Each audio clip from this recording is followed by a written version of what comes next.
Mr. President, what would a great corporation do? One that is just so identified with America that new parents trust their products and the work they do with the health of themselves and that brand new baby.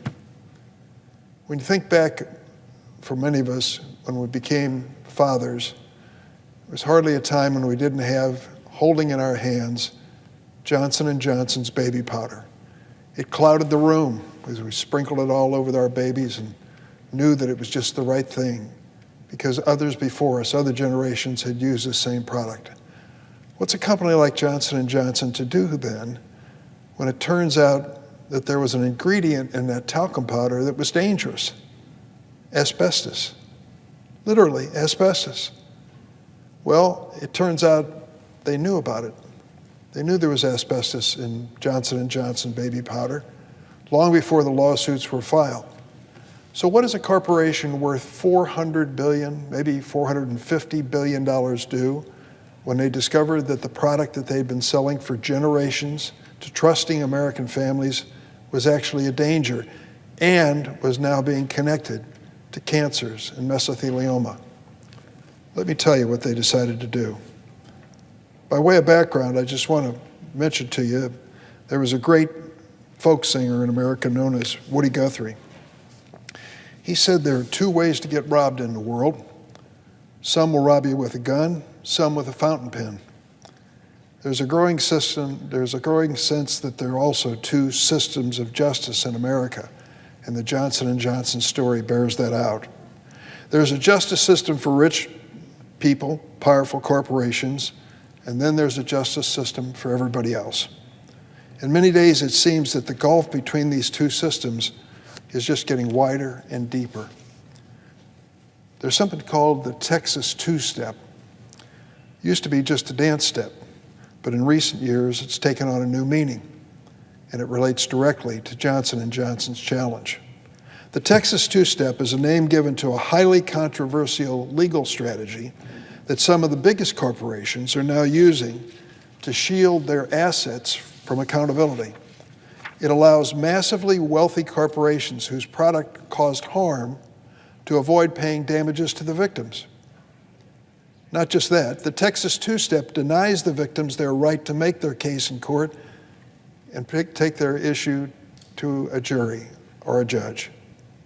And it can stretch the process of seeking justice out for years and years and years while victims get sicker and die. Does that sound like justice? It doesn't sound like American justice. It sounds like somebody getting robbed with a fountain pen. A big law firm that's credited with dreaming up this Texas two-step charges its wealthy client tons of money, reportedly over $1,000 an hour for legal work. It advises large corporations how to pull off this legal maneuver.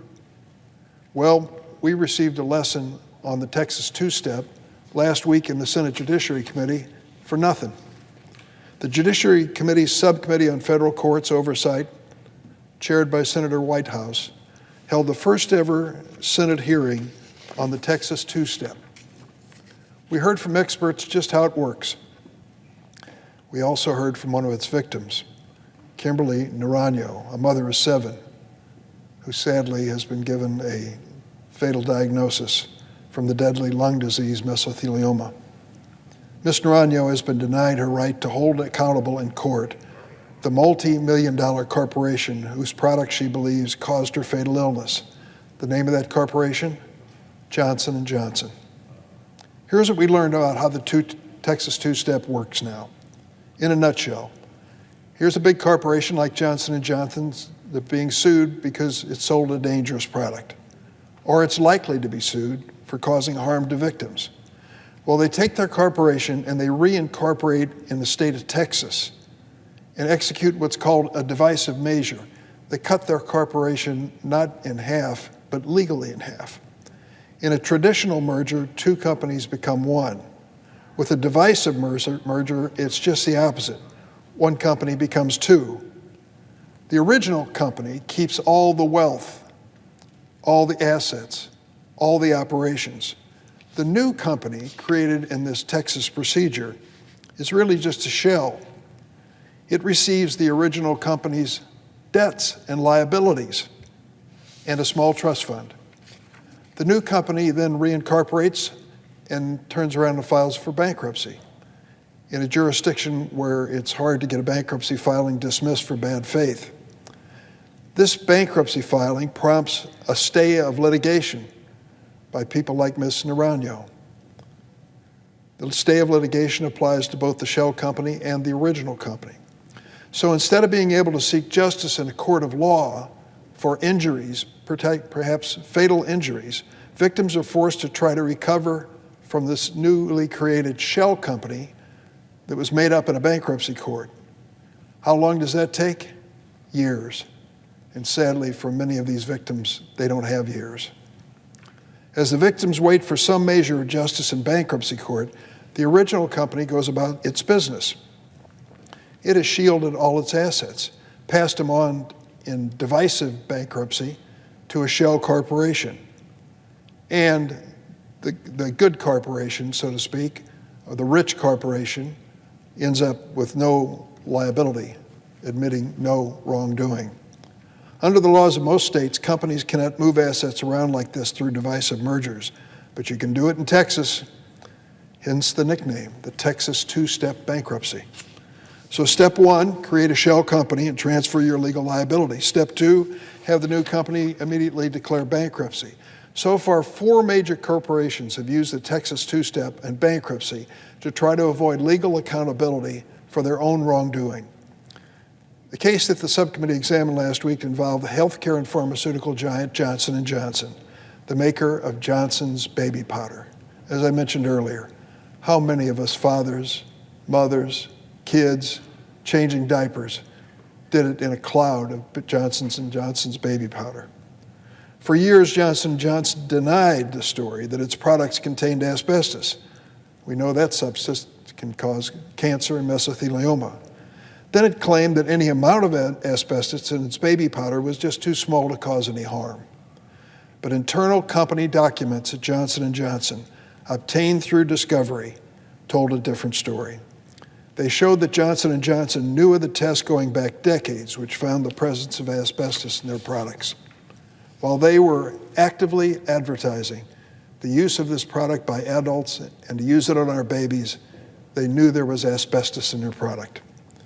In 2018, a jury in Missouri ruled in favor of 22 women who attributed their ovarian cancer to Johnson & Johnson baby powder and other talcum products. The women won an award of $2 billion. Remember that number, 22 women in Missouri, an award of $2 billion. Today, there are an estimated 38,000 people with ovarian cancer or mesothelioma who've sued Johnson & Johnson, alleging that the company's talcum products caused their illness.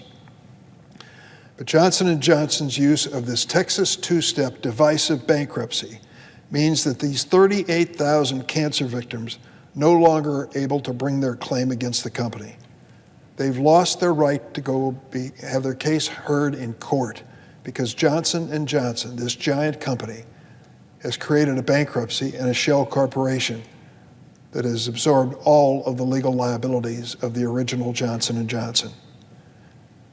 So anybody that wants to sue them now has to get in line in bankruptcy court with all the creditors and alleged victims and wait and hope there will be a day when some fraction of the trust fund that Johnson & Johnson gave to its shell company when it spun it off and loaded it down with legal liabilities may provide some relief. The chances, next to none. Stick with me and do the math. We ended up with 2 companies. Once it was just Johnson & Johnson, and then 2 companies emerged out of the bankruptcy court in Texas.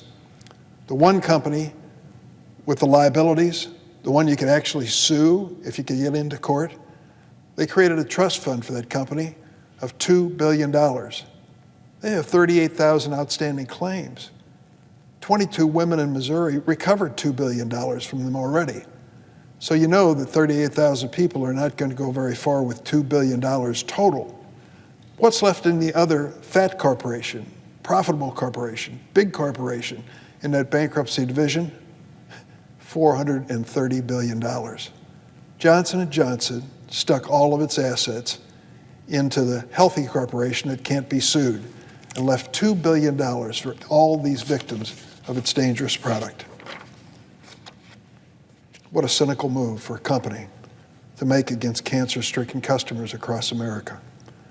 Kimberly Naranjo is one of those 38,000 Americans who, because of this Texas two-step bankruptcy, lost her right to sue Johnson & Johnson. She's forced to wait in line in bankruptcy court. She testified at last week's hearing. Her story is not an unusual one. Ms. Naranjo grew up surrounded by addiction and abuse. She moved from one foster family to another. She had her first baby when she was 19 years old. She used Johnson's baby powder on all 7 of her children. It was, she said, quote, that white plastic bottle that I associated with motherly love. As it happens, that was the same message Johnson & Johnson used in its baby powder ads. They used to say their product, quote, feels like love. Last year, Ms. Naranjo brought her first home. 2 days later, she started her dream job. But a week after that, she felt a pain in her side. She went to the doctor and sadly learned she had mesothelioma. She was told she had 12 to 16 months to live. She knows she can't beat mesothelioma. Nobody does.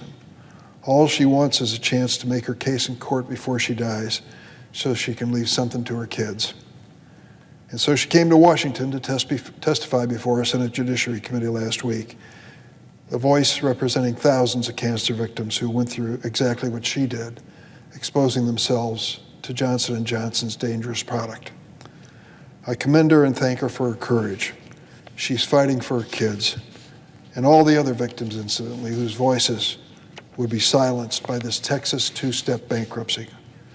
As she said in her testimony, and I quote her, I don't have much time left, but I will not quit. Over the past few months, I decided to write to Johnson & Johnson. This is a company that used to take such pride in their products. I remember all through my life the advertising that associated their products with wholesome, safe help for families. I wrote to the former CEO and the current CEO, and I urged them to change course, back away from this Texas two-step. Abandon this cynical scheme. Hold yourself accountable to the people who trusted your product. I urge Johnson & Johnson to live up to its reputation of being a company that family and consumers can trust. Sadly, they ignored me.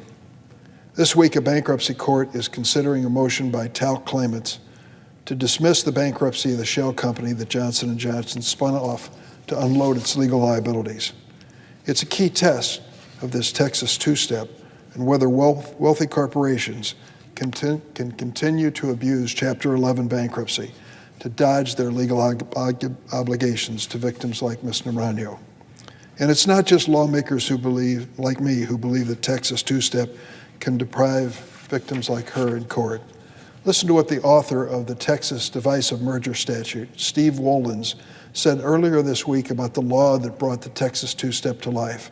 And I quote him, had we known in 1989 that the provisions could be dubiously interpreted for entities to avoid known liability, such as those causing severe and permanent injuries and death, the law would never have passed with the Texas two-step provision. Never, never, never. Mr. Wollins also said, and I quote, shame on Johnson & Johnson for trying to evade its liabilities for products it sold with its golden stamp of approval for safety. Mr. President, when a legislator like Mr. Wollins publicly states that the major company is intentionally misusing the law he wrote, I don't think there's any room for uncertainty or equivocation. This is a shameful, indefensible strategy on the part of Johnson & Johnson. I hope the courts reject Johnson & Johnson's abuse of federal bankruptcy laws, but I also believe that Congress needs to do something. We need to close this loophole for good. In July last year, I joined 2 of my colleagues, Elizabeth Warren, Richard Blumenthal, in co-sponsoring legislation which would rein in various bankruptcy loopholes like the Texas two-step. I'm committed to working toward this goal. I hope Democrats and I hope Republicans can work together on a bipartisan basis to stop this bankruptcy abuse. Bankruptcy is supposed to be a good faith way to accept responsibility, pay one's debts as best you can, and then receive a second chance. Not a Texas two-step, get-out-of-jail-free card for some of the wealthiest corporations on earth, like Johnson & Johnson. Mr. President, I yield the floor.